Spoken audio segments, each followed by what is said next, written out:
Stanley Cup winning head coach Paul Maurice to take your questions. That's not getting old. I bet You not. say it as many times as you want. I bet not. Please raise your hand and wait for the microphone. We have mic holders both sides of the room. We'll start left side, third row, Frank. Paul, you've waited a long time for a night like this. Yeah. Curious if, as the series started to turn, at any point did you say, man, what's it going to take to get my hands on this thing?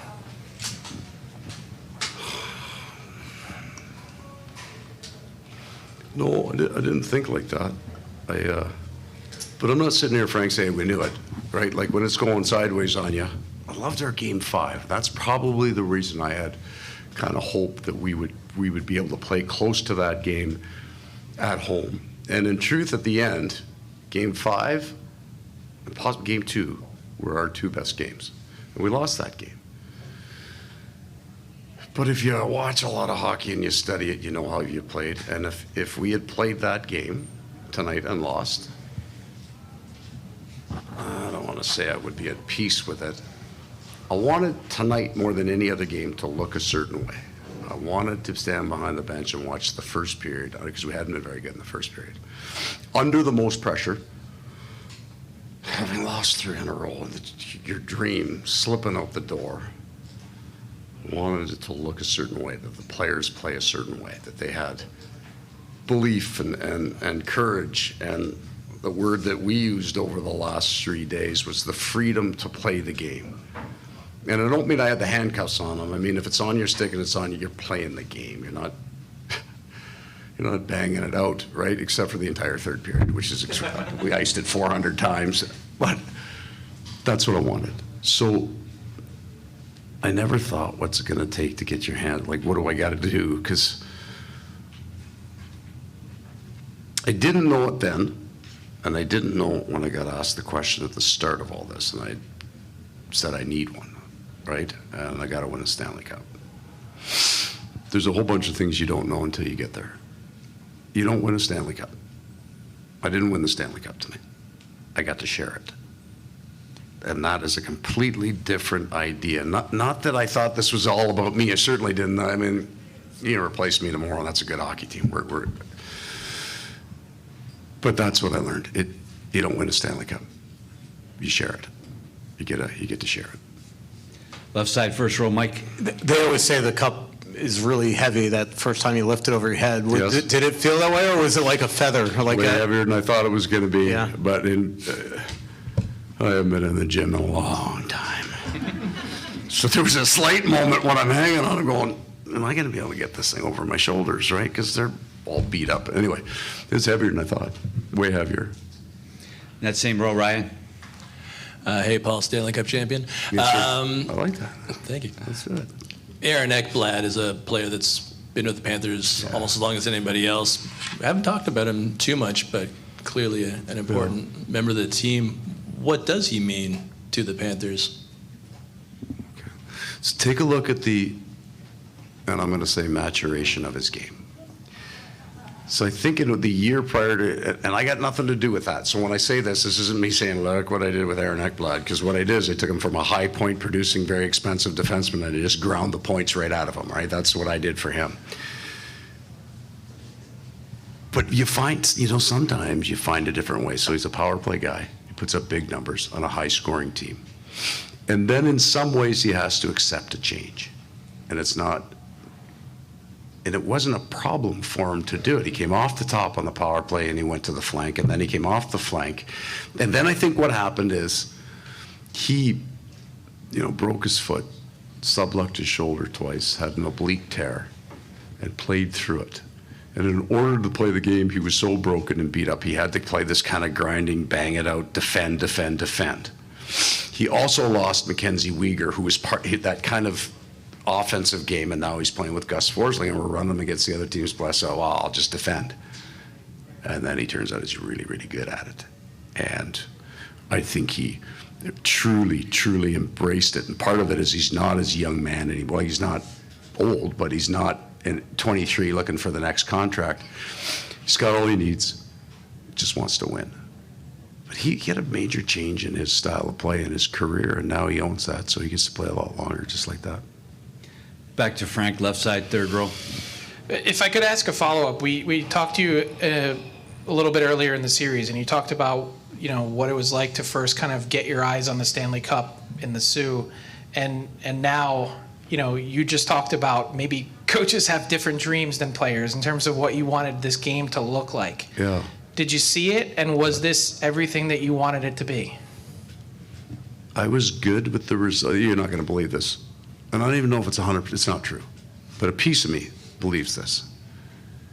I was good after the first period with whatever the result was going to be. I got a small little job to do here. The lowest minute guy on that team is 10 times important as I'm not trying to be overly humble. I got a piece of this. You know, in my piece of this, we were good. Or I didn't screw it up.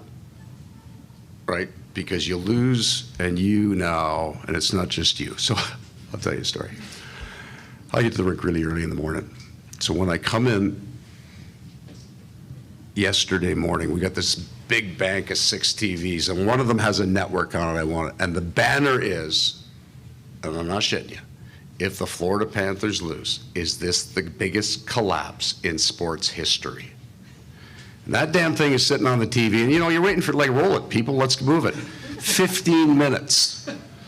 So I'm waiting by the door for my video guy to come in and say, so we have these banks, it's a new rink, right? We have that all over. Get that network off our TV.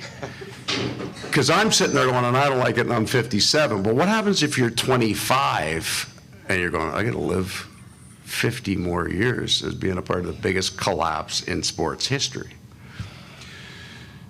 So from the loss to the drop of the puck, something has to change and something has to get better, and that would be where I think I worked. Once the puck stopped tonight, I was done working, and I liked our first, so I was good. I was good. I was at peace with. I wanted to win, but we weren't scrambling around in the first trying to find our game. And I know you're a humble guy, but did you feel at all the weight of a bunch of people in the hockey world pulling in your direction over the last few weeks? All of my close friends, with the exception of DeBoer, know not to text me anytime around game times or if I'm grumpy. So he sent me some forechecking tips, which I appreciate, Pete. Yeah. So I have good friends. I have good friends in the media. We've crossed paths. We kind of worked for the same group for a while. And I think this is fucking awful. It's a little bit why that Sarah McLachlan commercials are good, right? Like, we resonate with suffering animals.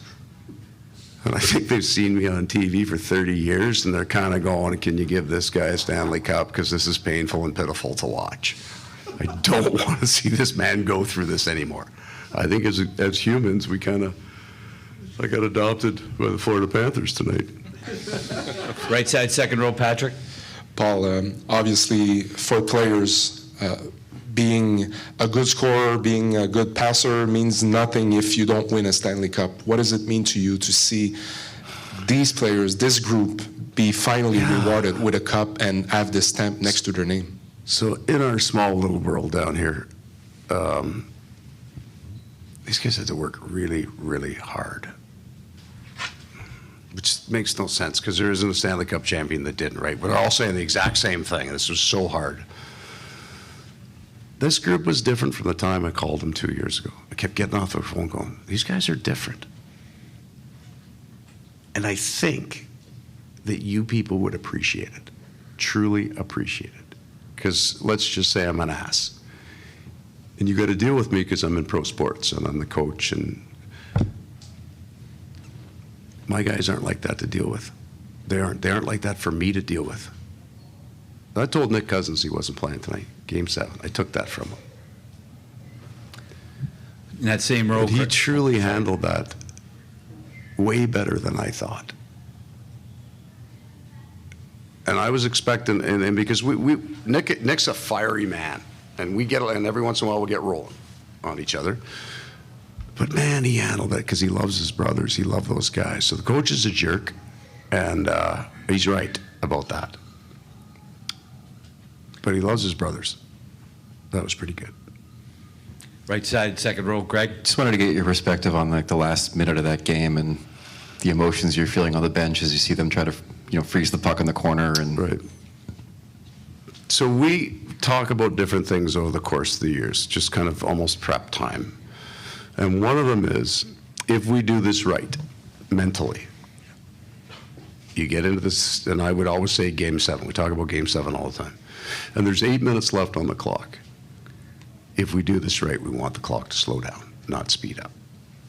Right? If you can realize that, and I don't know what the percentage of me or any of us getting into a Game 7 final, certainly after you've lost the last 3, it's never ever happening again. And if you can't bite into that, and that's not easy to do because your I'll say heart is in your throat, and right. I didn't see the clock very much. I need to see the clock as the head coach because it's about matchups, and you're starting to do the math. 4:35. He's got one rotation. McDavid's on the ice. He's coming with the other 2, and then he's coming back. So the goaltender's coming at 3:20, whatever. And then I looked up, it was a minute 23. But it was easy because I was only playing 2 lines at that point. There were 6 guys, and you guys kept slapping Jamie. Make sure they're up. Make sure they're up. Make sure they're up. And then when the puck got to the corner, I'm not sure what time, but I got a vibe on what it is, but I won't look at the clock. And everybody's scrumming the corner.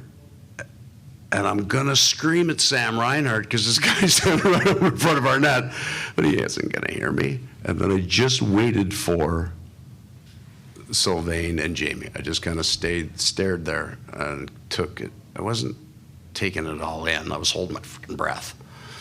And then Sylvain Lefebvre put me in a headlock, and he's a bear. We had a pretty good chance then when he was hugging me on the bench. Right side, fourth row. Coach, first, congratulations. Obviously, after Game 5 last year, we talked a little about how proud you were of that team last year. How is the pride different this time around?